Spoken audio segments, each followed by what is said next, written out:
Good morning, good morning. You well? Good morning. Tuesday morning it is. It's miserable out there. Every single morning it is horrendous. 25th of June and summer hasn't arrived in Greater Manchester, while the continent prepares itself for horrendous temperatures this week. Spain and France 40 degrees plus mayhem there. And I know that all too well, having spent over 8 years on the Costa del Sol. I remember a couple of years in particular, 2007 and 2010. We got that Levante wind thing. Yeah. We got the North African heat wave on the Costa del Sol, and it was unbearable. But we've just not had anything here other than rain and damp and misery. Anyway, who cares, eh? This is the newspaper review live stream on YouTube. It is the worst live stream on planet Earth, and thanks for joining it. Good morning to Jesus Jones, to Emily Graham. Good day from Australia, Emily. Free Julian Assange, says Emily Graham. Hear, hear. Emily. Hi to Jack Woolley. How you doing, Jack? To Julie Walters. The Julie Walters, no doubt. And to Dilip Funbar. How you doing, Dilip? To J1. How you doing, mate? Nice to see you. To see you? Nice. And to Sean Mack, to everybody else, to De Bonneville as well. First time catching this. Probably the last as well. Chris Brown, how you doing, Chris? Gabriel Swift. Max J, how you doing, Max? Max says, F off with your please stand by intro graphic. You F off, Max! You F off! I bet you that woke you up, eh? Good morning to Traveller's Rest. How you doing, Traveller? And to Rose Williams in New Zealand. Good evening, Rose. Yes, it is evening there. Hi to Jason Williamson. Jason was in Manchester over the weekend, and I would have loved to catch up with Jason. There are a couple of listeners actually in the last couple of weeks from overseas left me know they were in town. Love to meet you for a coffee, Richie, but I'm way too famous and way too important to be meeting with the likes of you. In reality, it's because of the move and everything and the madness of it and everything that's going on. I've just not had any time for myself. But when you're coming from overseas or even from out of town and you're in Manchester or near Salford, let me know and I'd love to meet you for a cup of coffee. I would. You have to be careful what you say because people take it seriously. Good morning, Charlotte in Burnley. How you doing, Charlotte? And to Jason Hurley, to Philip, to Anonymous, Western Mass, to Jennifer. Buenos dias, amigo. Come to Florida, says Jennifer. I was in Florida in 2002. I was in Miami. Spent a week there and loved it. I was on my way back from San Jose, Costa Rica. Beautiful. Hi to Steve Bennett. Deborah D. Domenico. How you doing, Deborah, who's in America, Eastern Standard Time. Love this. Hi, Mark Perry. And it was Malks, not Max. How you doing, Malks? You gotta laugh, don't you? Rosario Lara. Sharon Gale, my pal in Portsmouth. Raining Datsun cogs on the south coast there. Right, look, enough of the pleasantries. Let's get on with the broadcast. Got some cheek calling this a broadcast, you big baldy bollocks. I'm well aware of it. Let's have a look at what's in the Express this morning. Time to stop the war on Boris. It's time to start the war on Boris and his kind, I would have said. The soft war. The peaceful war. There's an oxymoron for you. It's time to stop believing these liars and turn our backs on them, I would say. And Dame Judi Dench has been talking about losing her eyesight. Judi Dench is a renowned actress, very accomplished woman. I mention her because she's also featuring in a story in The Guardian today about Harvey Weinstein and Kevin Spacey. And we'll talk about that in a few minutes' time. I like Judi Dench. I didn't like her until this morning. But she said something that's been picked up by The Guardian, and I like it. We'll talk about that a bit later on. When I say I don't like her, or I didn't like her, didn't know anything about her, apart from her films. She strikes me as a pretty good actress, but I didn't know very much about her outside her acting. And she's an actress, by the way, isn't she, Jean Ann? Right, Guardian. The Guardian. By the way, Jean Ann, who gets a mention often, because I don't have too many show busy mates, I've got to hang on to them. I've got to use that cred. I've got to, I don't know, apportion myself some credibility because I've got one or two show busy mates. But Jean Ann used to write for The Guardian, amongst other newspapers. And she's been commenting, has Jean Ann, very sharply and very smartly, I would have said, about The Guardian's propensity over the years to make mileage out of the news of the world, invading people's privacy. Now The Guardian is taking a recording of a private discussion or argument between Boris Johnson and Carrie Simmons. The Guardian has taken that recording from Johnson's neighbour and has splashed it in their newspaper. Rather hypocritical, said Jean Ann Crowley, Irish actress and journalist. And I think she's on the money there. You, on the one hand, make a lot of hay while the sun shone on the virtue signalling Olympics over the news of the world and phone hacking. Yes, fair enough.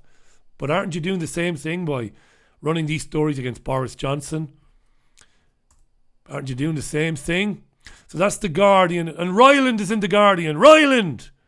I knew I had to be the gay stereotype, says Ryland. I knew I had to be a screaming queen. And an obnoxious pain in the arse to get ahead on television. Why not, Ryland? You completely unoriginal moron. We've seen it all before with Graham Norton. That's all you have to do. You want to be on TV? Be as outrageously camp as you possibly can. Alan Carr, Graham Norton, it's all been done to death. Screaming queens. I remember Billy. I mention Billy as well often. My old boss at WLR, Billy, who died a couple of years ago. Gay man. Billy hated screaming queens. A lot of gay men do. A lot of gay men, a lot of manly gay men. I know some of my listeners will say that's an oxymoron. But a lot of manly gay men, they can't stand the screaming queens. I don't like the screaming queens either, to be honest. I really don't. You can stick Alan Carr and Graham Norton where the sun don't shine. Here's the iPaper. Johnson breaks his silence but refuses to discuss his loved ones. This is the staged photograph. Yeah, that's Boris and Carrie.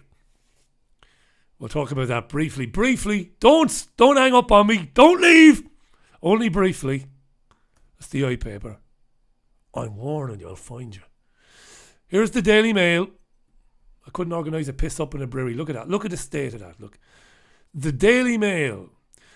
Boris and the Mills and Boone scene that takes us all for fools. Mills and Boone. I remember stealing my mother's Mills and Boone's books when I was 11 or 12, hoping that there would be graphic descriptions of sex on those pages, and then only to be horribly disappointed. Yeah, flicking through the pages. Any sex there? Nothing! Mills and Boone, garbage! Anyway, because that's the way you are when you're an 11, 12-year-old boy. Raging hormones. The Metro. Keep calm and carry on. See what they've done there? Very clever. This is the photograph. The picture. Yeah? Yeah. And Harper Beckham, one of David Beckham and Victoria Beckham's children, has been named as one of the 10 most powerful people in England. Social media princess, apparently. Yeah. We'll leave that one right there. What's in the Mirror? What a carry on. Boom, boom. Boris and girlfriend stage pic in bid to show they're in love. They flaunt private life while he dodges public TV debates. Said yesterday he was unlikely to appear on Sky News tonight with Ginger Ninja Kay Burley. And I was right. He will not appear. Kay is gutted. Devastated, Kay Burley. Kay Burley is checking into the Priory. Gutted. BBC brainwash row. This is hilarious. This is on the front page of the Daily Star. They are claiming, well, the Star is claiming, that the BBC is pushing Brexit. I mean, this is moronic, right? The BBC is far from pushing Brexit. It is pushing Remain. But in a ridiculous story in the Daily Star today, it is being claimed that all of these Dad's Army reruns are to brainwash people into supporting Brexit because they don't like it up 'em. You get it? BBC is no supporter of Brexit. Don't believe it for a minute. The Sun. Come on, Richie. The Sun. This is winding people up. The parasites are in the news again. The ticks. This is about a makeover. Harry's £2.4 million home makeover. It's this house that they've taken. They moved out of Kensington, apparently. Let's have a look at it because it's being covered. It's being covered by all the newspapers today, including the Mail. Got it wrong, did I? Yeah. Harry and Meghan splashed out €2.5 million of euro cash on Frogmore Cottage. They turned 5 small homes into one with new bathrooms, bedrooms and floating kitchen floor, and you paid for it. Well, I paid. Anybody who paid tax in the UK last year, recently, whatever, you paid for it. These parasites, these leeches, who earn millions of pounds a year, but they can't pay for their own houses, no. Right? And that's it. And there is a graphic where they break down the spending. Awful, right? But people put up with it. So that's in the Sun, the makeover. Let's get rid of that. And let's go to the Telegraph, which unsurprisingly features the staged picture. Boris tries to keep show on the road is the headline on the front page of the Telegraph. And Camilla Tominey, inside the Telegraph, has written a scathing piece about the staged nature of the photograph. Okay? And how it makes them look like a bunch of morons, really. Johnson was interviewed last night by the BBC's political editor Laura Kuenssberg and refused to be drawn on the police visit to his house, saying that it's a private matter. It's got no bearing on what I'm doing. It's got no bearing on what I plan to do, so I won't be dragging my family into my work. He said this to Laura Kuenssberg last night. Right? Where were we? What did we do last? Which newspaper? I can't remember. Let's move on. I'll read some more comments in a second, of course. Oh my God, this is garbage. Let me get rid of this. Right, that was the Telegraph. What's in the Times? Cowardly Johnson launches fight back. Again, referencing his interview with Laura Kuenssberg last night, and also the bizarre release of the photograph taken in the garden at the table, gazing adoringly at one another. It's the focus of pretty much all the news media here in the UK today. Alrighty, I will read a few more comments, and then there are some absolutely must-read stories in the broadsheet newspapers today, and we'll focus in on one or two of them in a minute. Okay. Hi to Mary Burke, who's in Springfield, Oregon. How you doing, Mary? Nice to hear from you. Hi to Sean Hinchcliffe in Huddersfield. How you doing? Sean, Gabriel lived in Salford in the 1990s. Hi to Nuts for Art. Eugene in Oregon is up listening late. That's lovely. Thank you, Eugene, in Oregon there. Hi to Dean Thornby. Hi to Yasmin. Hi to Grumpy Troll. Hi to Gail, who likes Judi Dench, because Judy reminds Gail of her mum. Thanks, Gail. Hi to Ghost Gaming. Mick Brown says the Guardian government narrative propaganda only. Thank you, Mick. Jean-Anne says, that's Jean-Anne Crowley, Guardian used to be good, no longer, sadly. It was a very good newspaper at one time, with really good writing, feature writing particularly, undoubtedly. Jean-Anne said the photo op is straight out of Mills and Boone, the Bojo Carrie Simmons photo op. It absolutely was. And as I said, it's all over the news this morning. Hi to Glenn Samuel. Hi to Helen Adey. How you doing, Helen? I think Helen is referencing Mills and Boone. At least it got you reading and using your imagination.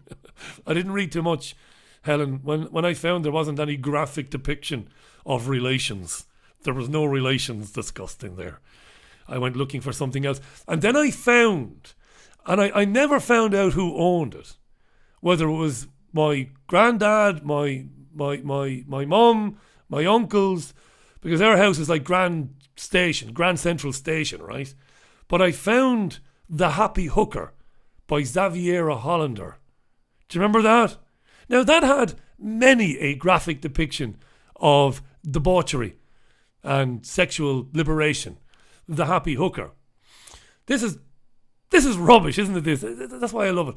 So what was amazing about Xaviera Hollander, The Happy Hooker, which I read about 2,500 times cover to cover as a young man. What was amazing about that was when I ended up making radio programs in Spain for Talk Radio Europe, I was broadcasting between 7 and 10, 5 nights a week, Monday to Friday. But occasionally, as is the nature of local radio, you end up doing extra shows because somebody is sick or somebody's got holidays or whatever. One morning I was doing the mid-morning talk program. The mid-morning one.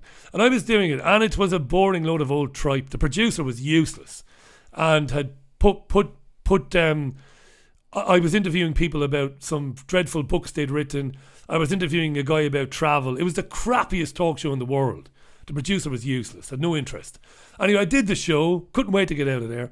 And at midday, I am leaving the studio front door, and this senior lady came up to me and said, "Hello, Richie, I really like your evening show about conspiracies." And I said, "Oh, hi, it's nice to meet you." She said, "I'm Xaviera Hollander." It was her! I couldn't believe it. I said, "Are you the Happy Hooker, Xaviera?" And she went, "Yeah, that's me." I went, "Mother of divine Jesus Christ. Are you doing anything tonight, Xaviera?" Anyway, yeah, the Happy Hooker, yeah, brilliant. It's all coming out now, isn't it? I told you before about this live stream. Now, men's sperm count is down all over the world. We know this. Any number of reasons are given for it. Western diets, pizzas, chips and burgers, resulting in men with poor quality sperm, drastically lower sperm counts. Researchers at Harvard surveyed men aged between 18 and 20. And because of the crap they're eating, because of the heavily processed food they're eating. So by the time kids, it's not just a kids thing, by the time people get their food into their freezer, by the time they unthaw it and stick it in the microwave or in the oven, there's no food in there. It's just industrially processed crap. So not only is it giving you cancer, not only is it not fulfilling your basic nourishment needs, but it's also reducing your sperm count. And it is by design. Believe me, it is by design. So vegetarian men have higher sperm counts. If you eat real food, whole foods, you have higher sperm counts. Men like me who suffer from allergies very badly, and everybody in the world has had a go at my allergies, including some very good healers, and healers I trust, but it's never worked. So I take antihistamine tablets, cetirizine hydrochloride, and I try not to take them very often because they reduce your sperm count. A lot of modern medication, particularly modern medication that you take all the time, paracetamol and stuff like that, having an effect on your sperm count, particularly antihistamine drugs. Believe it. I don't know how much of my personal life I should share with you, because I'm really a private person. But our failure to get pregnant, Jesus Christ, that's a real American thing. That's our failure. I won't be getting pregnant, but we want to have a child. And I reckon the allergy tablets are having some effect on that process. So I'm looking into it, is what I'm doing. We're looking into it. So I'm sharing that with you. I'm very private normally. I keep my private life very private. So that's a big story. This is one of the worst stories I've ever read in my life, and I'm going to try not to get emotional. I got emotional this morning. I think you might get emotional, and I don't want to upset you, but I've got to share this with you. It's on RT today. A judge has been condemned for forcing a woman with mental health disabilities to have abortion. I'm going to read you this because I've got it on my browser here, and I'm not going to get emotional. I had a bit of a tear up this morning when I read this, because you wouldn't be human if you didn't. The Catholic Church, if I'd known this last night, I would have spoken to Eric Yashevsky about it. The Catholic Church has condemned a UK court's sad and distressing decision to force a woman with mental disabilities to have an abortion at 22 weeks. The woman was in her 20s and apparently has the mental capacity of a 6 to 9 year old, according to the Catholic News Agency. She's under the care of a National Health Service Trust, which is understood to have launched the case against the woman who originally comes from Nigeria. They launched a case against her to force an abortion on her. The woman herself, who has obviously got a learning disability, and her mother fought tooth and nail to prevent the forced abortion. The grandmother even said, look, we'll look after the grandchild. The grandmother said, look, we'll look after the grandchild. I want to say that again. The grandmother said, we'll make sure the grandchild is okay. But doctors who take a Hippocratic oath to first do no harm said that the birth would be more traumatic for the expectant mother than the abortion would.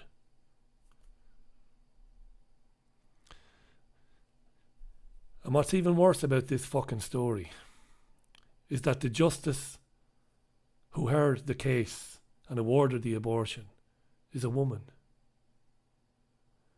called Nathalie Levin from the Court of Protection. And the Court of Protection is a legal branch which deals with cases involving people who are incapable of making decisions for themselves. She handed down the ruling, Justice Nathalie Levin, on the 21st of June, saying, it's heartbreaking. So I'll give you a quote from her. I am acutely conscious of the fact that for the state to order a woman to have a termination, where it appears that she doesn't want it, is an immense intrusion. I'm conscious of the fact that for the state to order a woman to have a termination where it appears she doesn't want it is an immense intrusion. The mother wouldn't be in a position to care for the child, and we're not even going to talk about the grandmother and why the grandmother can't look after the child. This woman, Nathalie Levin, said, I think she would like to have a baby in the same way that she would like to have a nice doll. So let's force the woman to have an abortion. Bishop Sherrington, who's a bishop in Westminster, John Sherrington, said yesterday, forcing a woman to have an abortion against her will and that of her close family infringes her human rights, not to mention the right of her unborn child to life in a family that has committed to caring for this child. The family has committed to caring for this child. It's an infringement of our human rights, said Bishop Sherrington, who went on to say, in a free society like ours, there is a delicate balance between the rights of the individual and the powers of the state.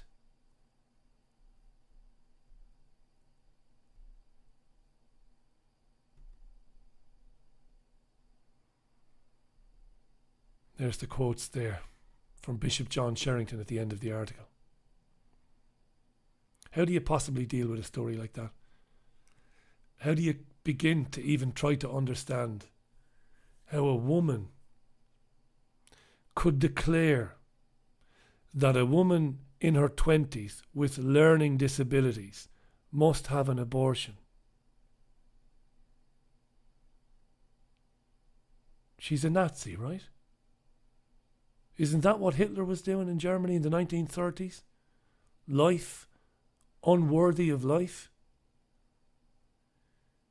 You want the baby in the same way that you want the doll. We're going to ignore the maternal grandparents, the maternal grandparents, people of good standing. We're going to ignore their pledge to care for their own daughter, which they're doing anyway, and the baby, and we're going to force you to have an abortion.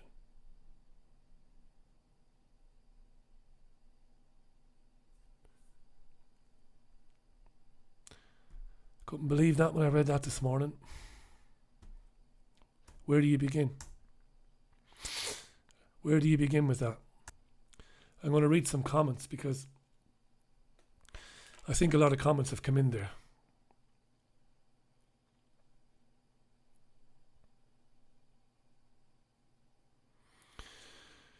Yeah.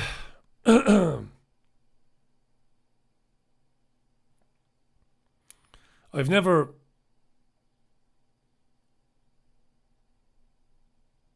in my life seen anything like that in the newspapers.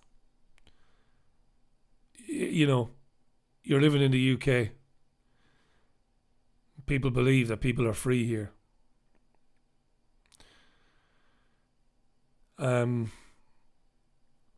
I'm going to try and get some comment on that story on the radio show later on. I've got Gerald Celente coming on in the second hour today from New York to talk about Iran and John Bolton and Trump and everything else. Dillip says, how traumatic will the forced abortion be to the woman?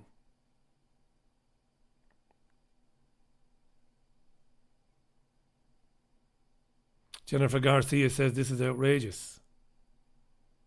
Mo Lester says, we live in such fooked up times. Sharon Gale says, the country gets worse every day. True Sight says, psychopaths and eugenicists run this world. Grumpy Troll says, we need to abort the politicians. Steve says, depopulation control, abortions, nail them very young, and old age care pathway treatments. Jesus Jones says, Britain is full of people with learning difficulties, but they still have children. John Parsons in Salford, how you doing, John? Unbelievable, how can the state do that?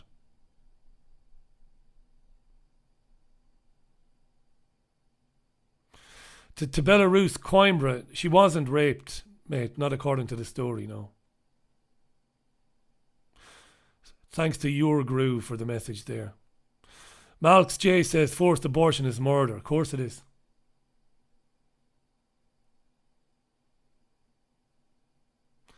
Yeah. What do you say about that? I'll try and get some comment on that later on.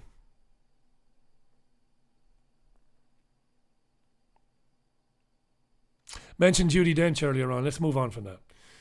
I mentioned Judi Dench earlier on, the actress, the accomplished actress, much loved, I think, by people in the UK. And she's been speaking about Harvey Weinstein and Kevin Spacey because she's had working relationships with both men. She's worked with them. And The Guardian today has said Judi Dench defends the work of Kevin Spacey and Harvey Weinstein. And I find this very interesting. The article says that Dame Judi Dench doesn't defend their behaviour or the allegations of their misconduct, but she rued the treatment of Spacey in particular, whose performances were removed from Ridley Scott's 2017 film All the Money in the World after it was completed. What kind of agony is that, said Judi Dench? Are we going to negate 10 years at the Old Vic and everything he did as artistic director, how wonderful he's been in all those films? Are we just not going to see all those films that Harvey produced? It's a grown-up approach to this particular story, which we've kind of come to know as the hashtag #MeToo story. You can't deny somebody a talent. You might as well never look at a Caravaggio painting. He was a murderer. You might as well never have gone to see Noel Coward, who was accused of predatory behaviour. She credits Weinstein with much of her success And she, of course, worked with Kevin Spacey. And Spacey apparently was very supportive of Judi Dench when she was going through bereavement. She denounced them publicly when the claims were made. At the time, said they were horrified, but is now saying, how can we basically airbrush people out of history? Why would we do that? It's not right. You know, and I can understand where she's coming from there. And not right now, I can't put it into words, but I understand exactly what she's getting at. And also this trial by media world that we live in, where horrible allegations can be made against people and people can be condemned and their careers destroyed without those people ever getting to face their accusers in a court of law. Now, I know there are certain court cases pending, but do they even matter after the media coverage of all of this? Could those court cases make any difference? Even if not just Weinstein, Spacey, but the other people, even if they were acquitted, would it matter? They've been destroyed in the media, haven't they? Regardless of what they might have been. And of course, they should atone for what they've done if they did what it is they've alleged to have done. If they've assaulted people and used their power to control people and to put people in vulnerable situations. That's disgusting behaviour. And if they've done that sort of stuff, and if there's evidence that they've done it, well, put that evidence before a judge and jury. Get a conviction if you can, and apportion punishment. But deleting films and editing people out of films and stuff like that's incredibly sinister. And I see where she's going with this, Judi Dench, and I think it's an area that's really worth exploring. It's a good piece. And although The Guardian is shameful these days, as my friend Jean-Anne has been saying, it's kept its own opinion out of that. It's a good piece in The Guardian today. You know, it's resisted the urge to, I suppose because Judi Dench is this term national treasure. They love this term national treasure. Maybe they're reluctant to get stuck into Judi Dench, but it's a good piece anyway. Cashless society. Hasbro is launching an electronic version of Monopoly. And they're saying the reason for this is to stop people cheating. Have you cheated in Monopoly? Have you stolen money from the pot? I have. I wasn't very good at it though. I'd lose anyway, no matter how much money I siphoned off the top. But I think this is more about the cashless society than it is about trying to stop people cheating. Mr. Monopoly will act as the banker. All finances and transactions will be cashless and will take place with his top hat. So you'll be able to communicate with the banker by pressing a button and voicing a command. So you might command the banker that you want to buy a property or to pay your rent. Electronic, cashless. You won't physically hand over the money. Conditioning the young. Maybe not. The young are conditioned anyway. Young men and women love it. I've addressed a couple of students. I've mentioned this on the radio show in various shops over the last year, and I've had pleasant conversations with a couple of students and said, "Look, do you understand how dangerous it is?" And they just don't. They're bewildered. "Oh, it's convenient, mate. It's handy. It's really handy. I pay with my phone. It's really handy." One of them, to be fair, when I said to one of them, imagine the imagine the lack of control you have. Imagine the power that it gives to those who control the world of electronic finance over you if they didn't like you and if they wanted to take money out of your bank account without your wish. Now, they can do that anyway, but as it stands, you can take money out of your bank. You know, you can empty your bank account. You can pay in cash. You can go to a cash machine and withdraw cash. But in the cashless society, you can't do that.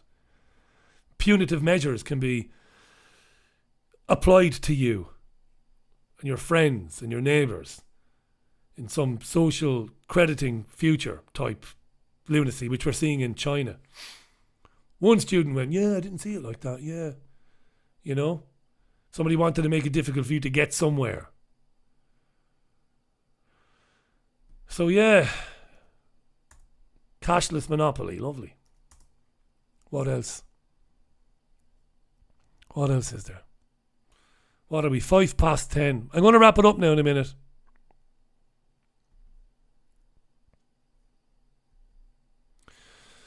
This is all over the news this morning. Southern Water has been given a penalty of 126 million quid.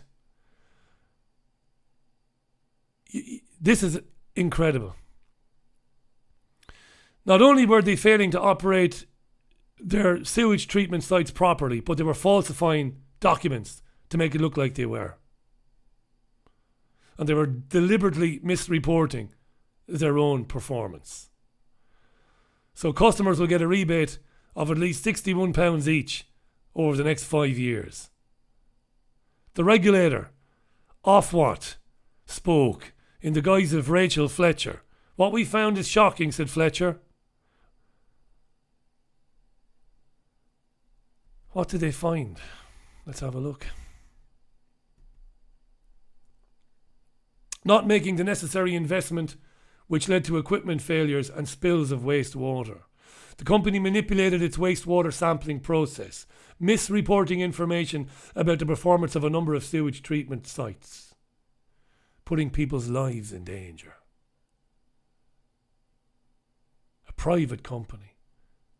See, when real socialists like me rant and rave about the privatisation of public utilities and public services and how it is an abomination, we're right, of course. Our position is unimpeachable. It is, again, I'm going to say, an abomination for private corporations to run public services, because this is what you get. The maximisation of profit and the externalisation by those corporations of all their overheads, externalising them, foisting them back onto the people, putting people at risk. And they're going to fine them £126 million instead of nationalising the public service, taking it back into public ownership and running it properly. It's an extraordinary story. Falsifying documentation, trying to minimise expenditure and maximise profit for the shareholders, while falsifying information about the performance of sewage treatment sites. So they fined them 126 million quid instead of prosecuting them, because these are criminal acts. They're not civil misdemeanors, they're criminal acts.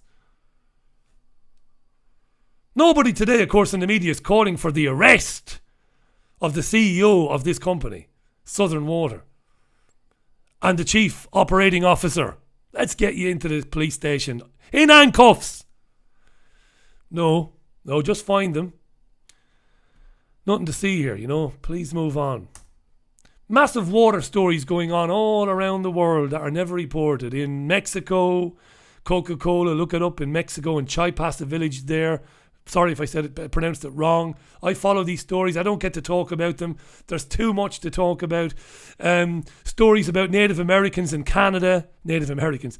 I shouldn't say Native Americans in Canada.